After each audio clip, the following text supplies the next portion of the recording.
स्वागत है आपका श्रेया दे के इस यूट्यूब चैनल पर। मैं प्रदीप कुमार। आज हम पढ़ने जा रहे हैं प्रश्नावली 4.1 का प्रश्न नंबर 2, जिसमें बोल रखा है कि निम्न स्थितियों को द्विघात समीकरण के रूप में निरूपित कीजिए। यानी कुछ स्थितियां आपको नीचे दे रखी है, इनका आपको द्विघात समीकरण बना के छोड़ना है। पहला प्रश्न, एक आयताकार भूखंड का क्षेत्रफल 528 मीटर स्क्वायर है। एक आयताकार भूखंड है, उसका क्षेत्रफल कितना है? 528 मीटर स्क्वायर है। क्षेत्र की लंबाई चौड़ाई के दुगुने से एक अधिक है। यानी क्षेत्र की जो लंबाई है ना, वो चौड़ाई के दुगुने से क्या है? एक अधिक है। ठीक है, यानी चौड़ाई का यदि अपने को पता चल जाए तो अपन क्या कर देंगे, चौड़ाई का दुगुने से एक अधिक करके क्या निकाल लेंगे? लंबाई निकाल लेंगे। हमें भूखंड की लंबाई और चौड़ाई ज्ञात करनी है। भूखंड की क्या करनी है? लंबाई और चौड़ाई ज्ञात करनी है। लंबाई और चौड़ाई ज्ञात करनी है। अब पहले मैं बता दूं कि जो प्रश्नावली है, इसमें आपको एक ही चर मानना है, या तो आप अक्ष मान लो या वाई मान लो। पहली जो प्रश्नावली थी तीसरी, उसमें अपन अक्ष और वाई दो मानते थे। ठीक है, क्योंकि उसमें दो समीकरण बनते थे, रेखिक समीकरण युग में दो समीकरण बनते थे। इसमें आपको द्विघात समीकरण बनाना है, और द्विघात समीकरण में एक ही चर होता है, चाहे से आप वाई मान लो चाहे से आप अक्ष मान लो। एक इसमें भी दो कंडीशन है, हर प्रश्न में दो कंडीशन थी। पीछे जो तीसरी प्रश्नावली थी उसमें भी दो कंडीशन थी। अपन लिखते थे स्थिति फर्स्ट और स्थिति सेकंड। इसमें क्या है? दो कंडीशन, लेकिन उसका पैटर्न थोड़ा सा अलग होगा। तो देखो किस प्रकार से क्वेश्चन को स्टार्ट करेंगे। क्वेश्चन में सबसे पहले अपन मान लेते हैं कि माना आयताकार भूखंड की चौड़ाई क्या है? चौड़ाई आपकी है x है। ठीक है, तो माना आयताकार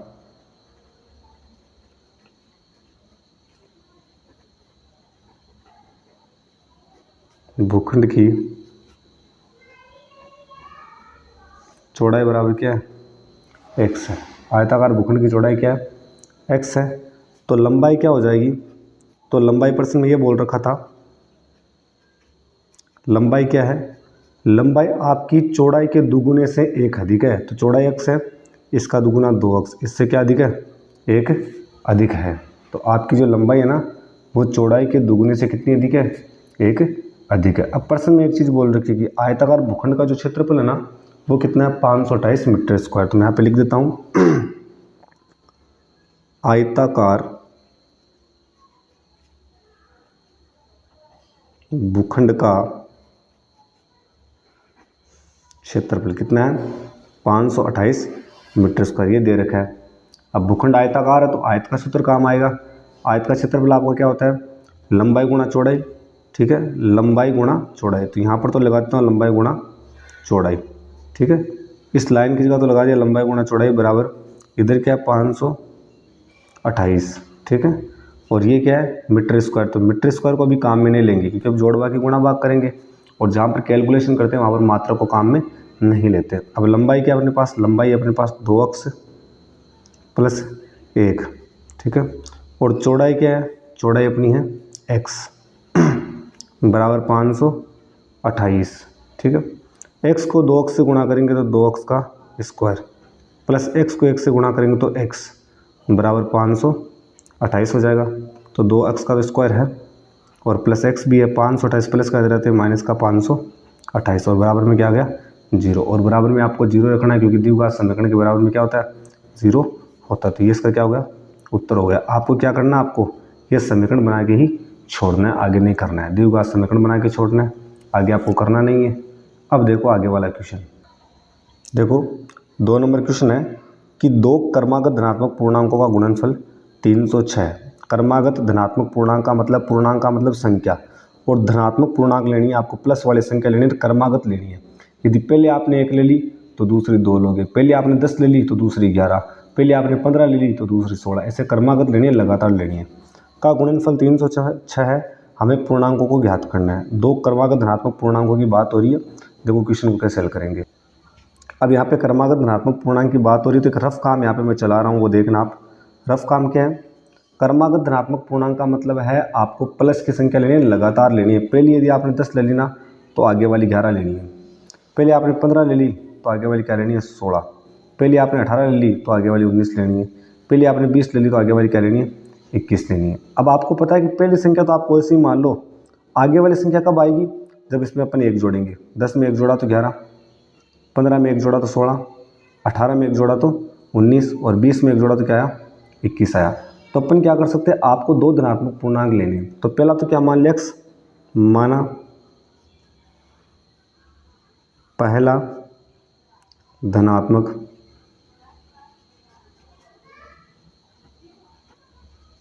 पूर्णांक क्या है, बराबर x मान लिया। पहला धनात्मक पूर्णांक क्या माना है, x। तो दूसरा क्या हो जाएगा,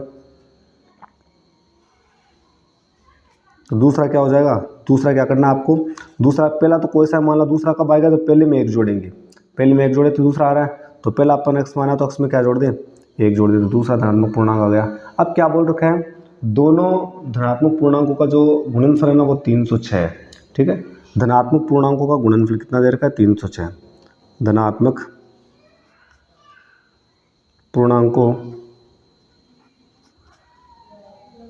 का गुणनफल कितना है, गुणनफल अपने पास 306। तो देखो धनात्मक पूर्णांक का गुणनफल है, गुणा करना है दोनों को, पहला x है, x को गुणा कर रहे हैं दूसरे से x प्लस 1 से, तो दोनों का गुणनफल कितना है, इस लाइन की जगह तो गुणनफल कर दिया, बराबर का बराबर 306 का 306।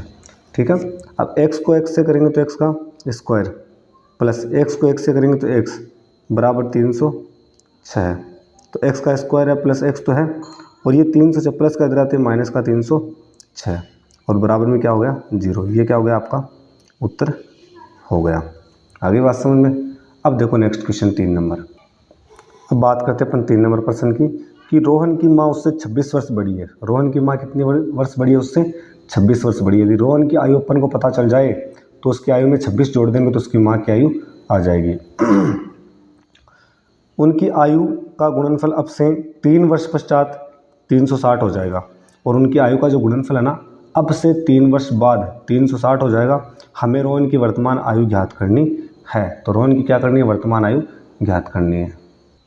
अब रोहन की वर्तमान आयु ज्ञात करनी है, वर्तमान का मतलब जो आयु चल रही है। तो अपन क्या मान ले, माना रोहन की वर्तमान आयु क्या है, अक्सर, तो अपन मान लेते हैं माना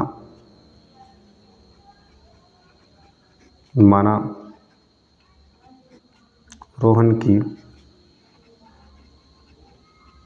वर्तमान आयु अक्स मान लेते हैं। तो प्रश्न के अनुसार माँ की वर्तमान आयु क्या हो जाएगी, माँ की वर्तमान आयु, इसके माँ की वर्तमान आयु क्या हो जाएगी। अब बोल रखा है कि रोहन की माँ उससे 26 वर्ष बड़ी है, तो रोहन की आयु तो ये है, तो माँ की क्या हो जाएगी, इसमें 26 जोड़ देंगे तो ये माँ की आयु हो जाएगी रोहन की। ठीक है, अब बोल रखा है कि 3 वर्ष बाद इनकी आयु का गुणनफल। अब बात किसकी हो रही है, 3 वर्ष बाद की बात हो रही है। ठीक है, तो ये तो अभी वर्तमान की आयु है दोनों की, अपन 3 वर्ष बाद की आयु निकालेंगे। तो यहाँ पे लिखूंगा माना, या ऐसे मान लो कि 3 वर्ष बाद, 3 वर्ष बाद, पश्चात का नाम है, पश्चात का मतलब बाद ही होता है। 3 वर्ष पश्चात रोहन की आयु, रोहन की आयु। अब आपको पता है कि रोहन की वर्तमान आयु तो अक्सर 3 वर्ष बाद क्या हो जाएगी, इसमें जोड़ देंगे 3, अक्स प्लस 3। अभी जैसे मान लेते हैं कि राम एक लड़का है, ठीक है, या अमन एक लड़का है, तो अमन की जो वर्तमान आयु है वो 16 वर्ष है। 3 वर्ष के बाद में क्या हो जाएगी, उसमें 3 जोड़ देंगे, 16 में 3 जोड़ा तो क्या हुआ, 19 हो गया। उसी प्रकार से 3 वर्ष पश्चात रोहन की आयु क्या हो जाएगी, रोहन की आयु में अपन 3 जोड़ देंगे। अब 3 वर्ष बाद रोहन की माँ की आयु देखते हैं कितनी होती है। 3 वर्ष बाद या पश्चात और बाद एक ही चीज़ है ना, पश्चात रोहन की माँ की आयु, अभी रोहन की माँ की आयु क्या है, x प्लस 26 है। 3 वर्ष बाद क्या हो जाएगी, 3 जोड़ देंगे तो क्या हो जाएगा, x प्लस 29। तो ये क्या है, 3 वर्ष बाद किसकी आयु है, रोहन की माँ की, और ये 3 वर्ष बाद रोहन की आयु है। आगे बात समझे। अब प्रश्न में बोल रखा है कि 3 वर्ष बाद इनकी आयु का गुणनफल क्या है, 360 हो जाएगा। तो अपन यहाँ पे बोल देंगे 3 वर्ष बाद रोहन की आयु का गुणनफल, सॉरी दोनों का गुणनफल, 3 वर्ष बाद आयु का गुणनफल, गुणनफल 3 वर्ष बाद आयु का गुणनफल क्या है, 360। 3 वर्ष बाद आयु का गुणनफल 360 है। ठीक है, तो 3 वर्ष बाद की आयु कौन सी है, तो ये है, एक ही है। पहली आयु तो रोहन की है, x प्लस 3, इसका गुणा करना है किसके साथ में, रोहन की माँ की आयु जो कितनी, x प्लस 29। और दोनों का गुणनफल है तो 3 वर्ष बाद दोनों का आएगा गुणनफल, तो यहाँ पे लिख दिया बराबर का बराबर और 360 का 360। अब इसको देखो आगे हल करते हैं। अब देखो पहले इन दोनों को गुणा करेंगे तो x को x से गुणा किया तो क्या आया, x का स्क्वायर आ गया। फिर x को 29 से गुणा किया तो प्लस का 29x, ठीक है। उसके बाद में क्या हो रहा है कि अपन 3 को x से गुणा करेंगे तो क्या हो जाएगा 3x, ठीक है, प्लस 3 को 29 से गुणा करेंगे, ठीक है, तो गुणित क्या हो जाएगी 87, बराबर में कितना चल रहा है 360 चल रहा है। तो x का तो स्क्वायर है अपने पास, कितना है x का तो स्क्वायर है। आगे तो 29x और 3x कितने हो गए 32x, कितने हो गए 32x, और प्लस का 87 तो है, ये 360 प्लस के इधर आते हैं माइनस के 360, बराबर में क्या हो जाएगा 0 हो जाएगा। अब देखो x का तो स्क्वायर है, प्लस का 32x भी इधर है, ठीक है, और एक संख्या प्लस की एक माइनस की तो घटाएंगे बड़े में से छोटा। 360 में से क्या घटाएंगे अपन 87 घटाएंगे, क्या करेंगे 360 में से घटाएंगे अपन 87, तो बचेगा 273 बचेगा, ठीक है, और बड़ी संख्या माइनस की तो माइनस के 273 बराबर में 0। तो ये क्या बन गया आपका एक समीकरण बन गया। अब बात करते हैं अपन क्वेश्चन नंबर लास्ट और फाइनल चौथे क्वेश्चन की बात करते हैं। किसकी बात करते हैं, चौथे प्रश्न को करने से पहले मैं आपको एक छोटा सा बेसिक बता दूं कि अपने पास एक फॉर्मूला है, कौन सा, कि चाल बराबर क्या होता है दूरी बटा समय होता है। क्या होता है, चाल बराबर दूरी बटा समय। अब यहाँ से मान लो मैं समय का फॉर्मूला निकालूं, ठीक है, तो समय को तो भेज दूंगा चाल की जगह, ठीक है, और इधर दूरी चल रही है ऊपर और चाल आ जाएगी समय की जगह, ठीक है। तो किसका फॉर्मूला है, ये फॉर्मूला है चाल का। वैसे तो चाल बराबर दूरी बटा समय, लेकिन इसमें 3 चीज़ है, चाल दूरी समय, तो अपन तीनों का अलग अलग फॉर्मूला बना सकते हैं। चाल का तो है अपने पास, समय का भी है, ठीक है, और दूरी का फॉर्मूला अपने को चाहिए नहीं, क्योंकि जो क्वेश्चन कर रहे हैं उसमें ज़्यादातर समय का फॉर्मूला चाहिए, और समय बराबर क्या है दूरी बटा चाल। अब देखो ये फॉर्मूला कैसे अपना काम, देखो एक रेलगाड़ी 480 किलोमीटर की दूरी समान चाल से तय करती है। रेलगाड़ी है वो कितनी दूरी तय कर रही है, 480 किलोमीटर की दूरी तय कर रही है ना। तो यहाँ पर दूरी कितनी तय हो रही है 480 किलोमीटर की दूरी समान चाल से तय करती है। यदि इसकी चाल 8 किलोमीटर प्रति घंटा कम होती है, ठीक है, कम हो तो वह उसी दूरी को तय करने में 3 घंटे अधिक समय लेती है। हमें रेलगाड़ी की चाल ज्ञात करनी है। रेलगाड़ी क्या करनी है, चाल ज्ञात करनी है। हमें रेलगाड़ी की चाल ज्ञात करनी है, और रेलगाड़ी की चाल अपन क्या मान ले, अपन मान ले अक्स किलोमीटर प्रति घंटा। माना रेलगाड़ी की चाल क्या है, अक्स किलोमीटर प्रति घंटा, ठीक है, यानी 1 घंटे में रेलगाड़ी कितनी जा रही है, अक्स किलोमीटर जा रही है। आगे बात समझ में। अब प्रश्न के अनुसार जो निर्धारित दूरी कितनी दे रखी है, वो दूरी कितनी तय करती है, 480 किलोमीटर दूरी तय करती है। तो दूरी कितनी तय कर रही है, वो तय दूरी कितनी है, तय दूरी है 480 किलोमीटर। रेलगाड़ी कितनी दूरी तय कर रही है, 480 किलोमीटर की दूरी वो तय कर रही है। अब ये तो आप आगे चाल जो अपन ने मानी है, दूरी ये है, और अब आप ये देखो कि समय क्या होगा यहाँ पे, क्योंकि चाल दूरी और समय का तीनों का कॉम्बिनेशन होता है साथ में। तो यहाँ पे ये तो हो गई आपकी चाल, ये हो गई दूरी। अब समय की बात करते हैं, ठीक है। अतः समय क्या होगा, समय का फॉर्मूला अभी मैंने आपको बताया था बेसिक के रूप में। ये देखो रहा, समय बराबर क्या होता है दूरी बट्टा चाल। समय बराबर आपका होता है दूरी बट्टा चाल, ठीक है। तो दूरी आपकी क्या है, दूरी आपकी है 480, ठीक है, और आपकी चाल क्या है, चाल अपन ने मानी अक्स, तो ये समय आ गया, और समय किस में आएगा, घंटे में आएगा।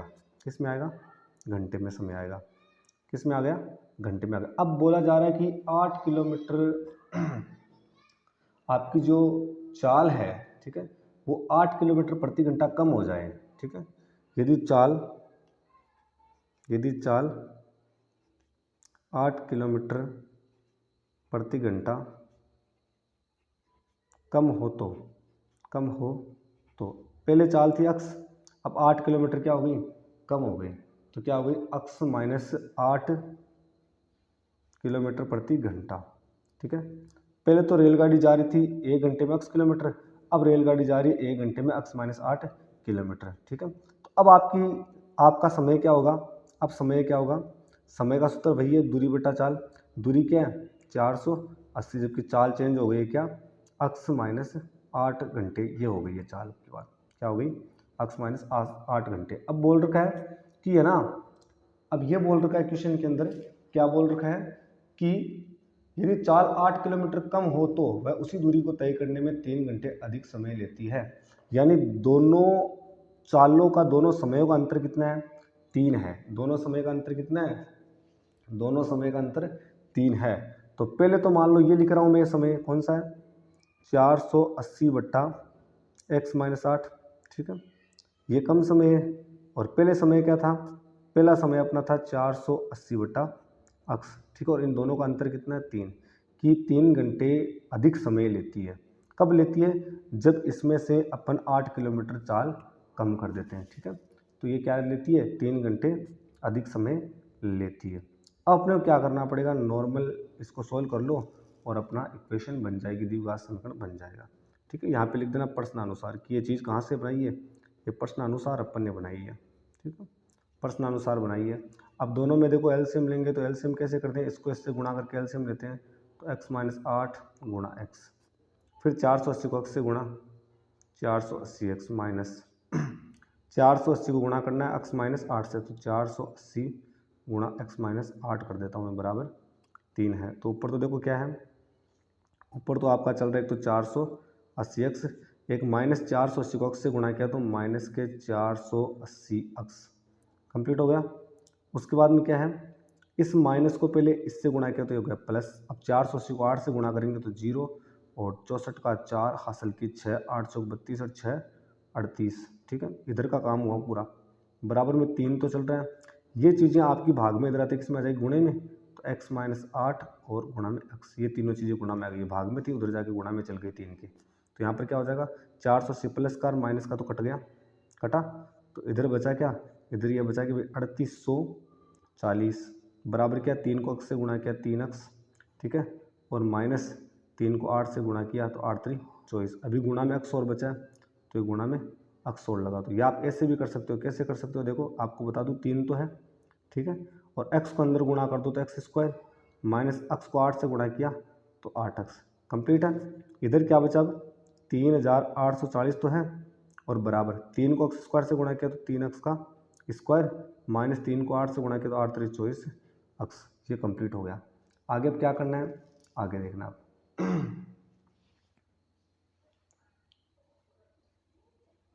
देखना, अब जो 3840 है, ठीक है, ये क्या हो रहा है, ये 3 एक्स स्क्वायर इधर आएगा तो माइनस का 3 एक्स स्क्वायर, ये माइनस का 24 एक्स इधर आते प्लस का 24 एक्स, और बराबर में 0।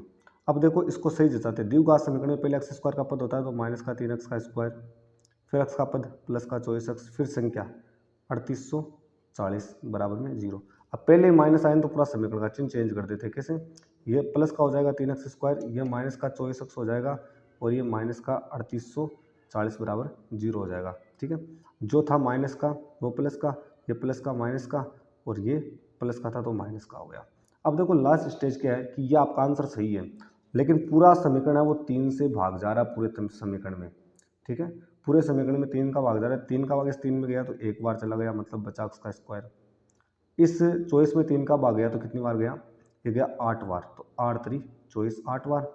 इसमें 3 का भाग जा रहा है कितनी बार, एक बार और 2 बार, और आपका चला जाएगा यहाँ पे 24 आ जाएगा, तो ये आ जाएगा 8 3 24 और 0 का 0 और बराबर में 0। तो ये आपका फाइनली आंसर हो जाएगा, ठीक है, ठीक है, कितना एक्स स्क्वायर माइनस 8 एक्स और माइनस 1280 बराबर 0, ठीक है।